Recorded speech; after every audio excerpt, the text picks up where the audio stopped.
Welcome to episode 29 of the Travel Calumet Original Podcast. I'm your host, Rick Sense, and today's episode is coming to you from one of Calumet County's premier attractions, the Brillion Nature Center in Brillion. It's beautiful out here today. It's a late summer day. The yellows are really yellow, and the greens are just starting to show a hint of fall. And if you get a chance on this Labor Day weekend, make sure you get out here and visit. It's just beautiful. Our guest today is Danielle Joerger, who is the Brillion Nature Center's director and naturalist. Welcome to the Travel Calumet Original Podcast. Thank you so much. So glad that you could come out and have me on your podcast. It's great to have you here. Now, Danielle, you started in your role earlier this year. Mm-hmm. So what have been some of the most exciting and interesting things that you've experienced and that you've seen at the Brillion Nature Center so far? Yeah, so honestly, I've actually lived and worked in a variety of different states, doing fairly similar things, but the thing that really struck me when I came here was the level of community. I have never been to a place that had the community so involved and so invested in this little nature center. It's incredible. It blew me away when I first realized it. So now when you say little nature center, you of course mean the community's tight-knitness, not the size of the actual physical location. Absolutely, Could you maybe describe the location to listeners? Again, remember we are a non-visual medium. So. Absolutely, yes. So we are at Brillion Nature Center, so we do have a building that looks like a lovely barn, reminiscent of the barn that used to be here with the Benke Farm, who used to own this land.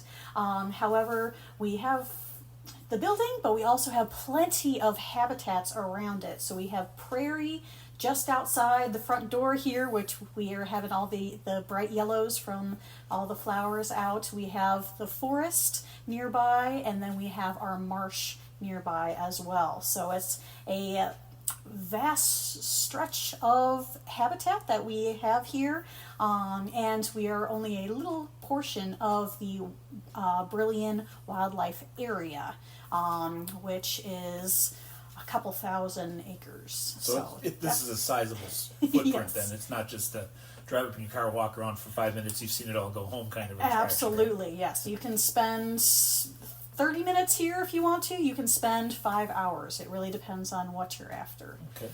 And what would you describe what the Brillion Nature Center is? You know, you gave us a nice layout of the visualizing of the center, but what is the center? Absolutely. So we are a nonprofit environmental education center. We are technically located on 40-acre parcel of land that is leased from the DNR.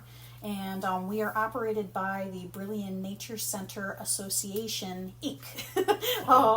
And we are run entirely on donations, which makes us fairly unique for nature centers in the area.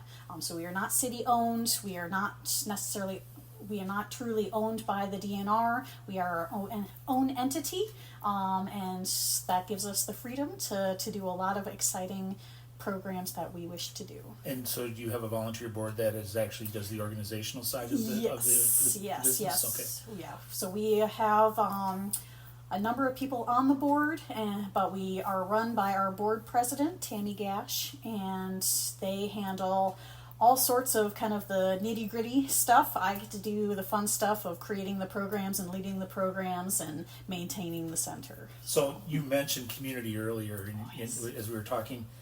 How has that translated? You touched on that feeling and that sense you got from it a little bit, but can you describe how that community impacts the operation of the facility? The level of community here is what allows us to still be in operation. Like we said, we are run by a volunteer board of directors. We also have many volunteers come out that maintain our trails, maintain our grounds, help us with our gardens, help us clean sometimes, help us with our programming, all sorts of things, helps with our events. And just people that maybe don't have the time to volunteer will still stop on by, say hi, want to chat. There's just such a level of interest here, which is incredible. Okay, now you're designated as actually a state of Wisconsin wildlife viewing area. First of all, interesting that you don't receive money from the state for that designation, but secondly, what does that actually mean to the organization? Yes, so our organization is technically not the viewing area. The Brillion viewing area is that couple thousand acres total land, and it is basically a place for people to come and view wildlife in their natural habitats. And so that designation versus other designations is basically kind of boils down to how the DNR manages it, that particular section of land. But yeah, it's definitely a great spot to view all sorts of critters, whether it's various species of birds, barred owls, sandhill cranes, hawks, various songbirds, down to the snakes and the turtles and the frogs, and we've got a woodchuck that loves to hang out around here as well, who we're in a little bit of a war with because he's getting into places that we're not really fond of him being, but he's doing his own thing. So. All right. You mentioned some of the attractions. What other things are here to see? I know we're in the center, and I can see some wonderful examples of some taxidermy work and rock collection. Can you expand on that a little bit? Absolutely, yes. So inside the building, we have our exhibit room, which has many taxidermied animals, which are incredible. You are welcome to touch the animals as long as you're respectful and don't try and climb on them or anything like that. But we also have some live animals in there to see. We've got various amphibians and reptiles to view, and we have a loft up there as well that has a little library, and it's got basically a kids play area where we've got puppets and various coloring and other things that kids can do. Outside of the exhibit area, we have a rental space that also functions as our classroom for various programs that we do. And we also have indoor bathrooms, which is very, very nice in the wintertime. And we also have our office space and storage area. So that kind of encompasses the building. But outside, we have a pond right outside that you can see turtles and frogs. We also have the prairie out there, and we have trails going through the prairie that you can see. Enjoy the butterflies flying around. We still have our monarchs flying. And we got trails going through our woodlands and then out to our marsh where we have a boardwalk and a viewing area. So we got a nice scope out there that you can view the vast marsh that we have out there. So definitely plenty to do. Are the trails open for only walking? Are they only open for humans? Are bikes allowed at all in any spots? Yes, so we do allow pets, and certainly humans are allowed out there. We do not allow bikes on our trails, but in the wintertime we do allow snowshoes and cross-country skiing. So if you're a huge fan of that, next time we get a decent snow, come on out and enjoy our trails. We're open dawn until dusk, and they are free to use. No cost to park here or anything. Okay. You mentioned it the center's open year-round then. So what happens here in the winter months? You mentioned the snowshoeing and the skiing, but are there programming things that are happening? Yeah, we still do programming. We may not do quite as many as we do in the summertime when the kids are out of school. However, we will still offer certain programs, and we still have plenty of people renting out our room for various activities. And again, our exhibit area is indoors, so that is open any time of the year as long as the building itself is open. You are more than welcome to check out that. And usually our animals in there will sometimes get a little bit more sleepy, a little bit less active, but you can still see them. So if you're wanting to see turtles, snakes, or frogs during the wintertime, here is a great spot to check those out. And I don't know why I'm talking about winter on such a beautiful day like we're having today, and it's summer, and so. But it's good to know because during the winter months, a lot of us sometimes we get caught up in the fact that it's winter and snow. We don't go out and do things and a lot of it's because we don't realize that they're available to us. So It's great to hear that you guys are open. This fall, what do you have coming up? What kind of events do you have planned for the public to come out and see? Absolutely. So our main event is our pumpkin walk, which is going to be on October 19th. And that is a really, really exciting event. It's our largest event that we hold here. And we basically will have the local schools will carve pumpkins for us. We will then take them, line them up along our trails, and we will have an evening of basically lighted trail walks with all those pumpkins. And we'll also have fun activities and food and various other things inside as well, in and outdoors. So it's definitely an indoor-outdoor, fun, exciting event for anybody who enjoys the fall, seeing the beautiful colors changing and just enjoying the crisp air. You also have the maple syrup camp, which came back to winter again. Sorry, I keep going back to winter. Honestly, I'm looking forward to the snow. I know I'm not ready for it quite yet, but I'm still looking forward to it. So. I actually enjoy the snow. But the maple syrup camp that you had, I know that's very successful. Could you maybe give listeners an idea of what that event is like and kind of the prep that you have to put into having that come off successfully?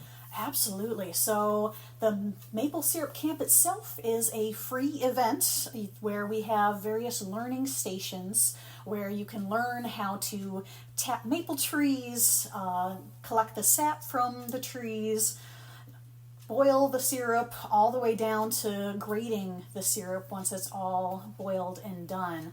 And we also will usually offer some ice cream with some maple syrup on top, so definitely a nice little sweet treat available for that. But in terms of preparation, it takes a lot of time, a lot of effort, and a lot of volunteer hours to make this happen. We start tapping as soon as the weather warms up enough, where we get those nice sunny days and then those cold winter nights. And that we'll usually have to check our buckets, which we have usually between 70 and 90 buckets, at least once a day, if not twice a day, for the sap and dumping them in. And then we have our designated volunteers that will boil that sap down into syrup. So it's definitely incredible. Is it available for the public to buy? Oh, yes, certainly, yes. And we still do have some from last year's. So, yeah, if you guys are really a fan of maple syrup and want some that's local, definitely come on over. Do you do tours then besides, like with kids, or do you do them beyond the school setting, and how does that work? Certainly, yes. So we do offer tours whenever people ask. As long as we have the time, we'll definitely try and squeeze you in. One of our more kind of set in stone tours is our golf cart tours. That is mainly run by the part-time naturalist Jeff Mix, who used to be our board president of the board.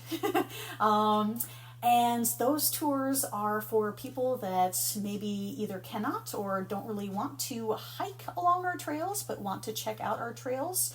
We have a 6-person golf cart that you can ride around, and he will give a lovely tour of the forest and the prairie trails throughout here. So that's certainly one type of tour, but we certainly can offer some indoor tours, especially of our exhibit room as well, talking about the local animals of Wisconsin. So if you know someone that maybe isn't able to walk a trail very well anymore, Yep. do they need to make arrangements ahead of time? Is it smart to give you a call ahead of time saying, hey, there's a few of us that'd like to come out and we would like to take a tour? Does that work? Is that how you do that? Yes, yeah. It's always great whenever people give us a heads up to let us know that they're coming. As long as we have it on our schedule, like the golf cart tours, I believe that we usually try and offer them either the first or second Saturday of the month. And that will be on our calendar on our website. So if it's already on there, you don't necessarily have to check in with us prior to, but if you are bringing a larger group, it's always nice to make sure that we have the time allotted so that you guys can stick together and your group isn't broken apart. So someone's going to be coming out at some point during the year. Let's go through the seasons maybe. What would you encourage or suggest that folks wear? How to dress for this? I mean, obviously we're not going to dress up in a suit and tie or anything like that, but what kind of things would you suggest for someone? Let's start with the winter months.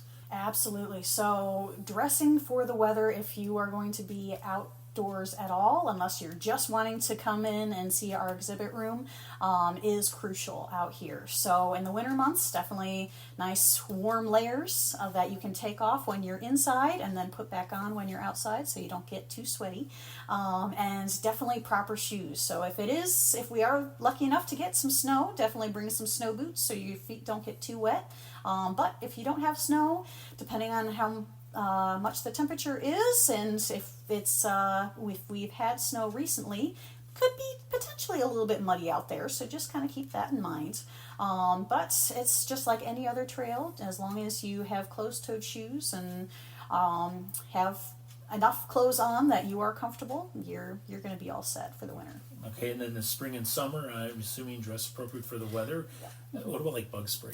People, yes. Can they use that? Oh, yes. And honestly, this past year, we have highly encouraged bug spray this past summer. It has been a very wet summer, and we are right next to a marsh, and so that means that the mosquitoes were having a good year. So definitely kind of keep that in mind whenever you are around when it's been wetter, and especially in the summertime. It's always handy to just have some bug spray in your car that you can quickly spray on if you need to.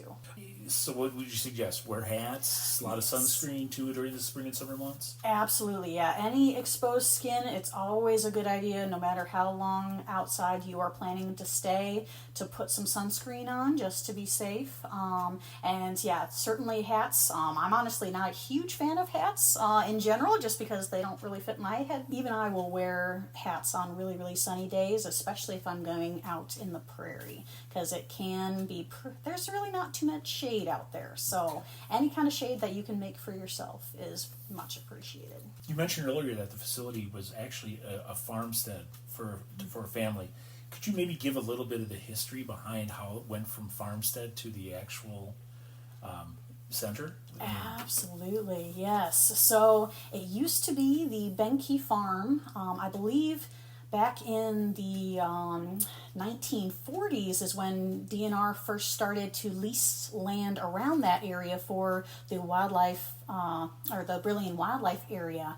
However, in the 1980s is when they first approached the Benkes about leasing their land, and so they decided to kind of take that over. They ended up knocking down the old barn that was here. They ended up revamping the chicken coop that is now our exhibit area. And that was kind of all completed by the time that we had our grand opening back in 1987.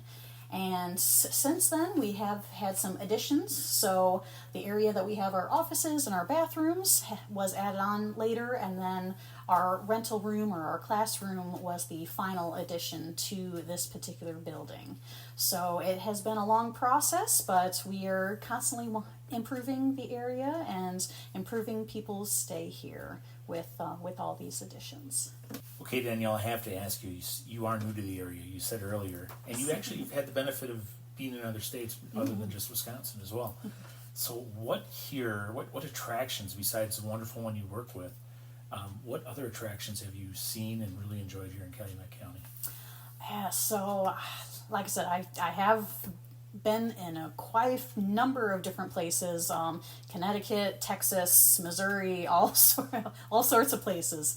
But the towns around here are incredible. They're so cute, and again, the level of community around here is unlike anywhere else I've seen, which is incredible in my opinion. So just that kind of atmosphere is one thing that I've really noticed about this area that I love.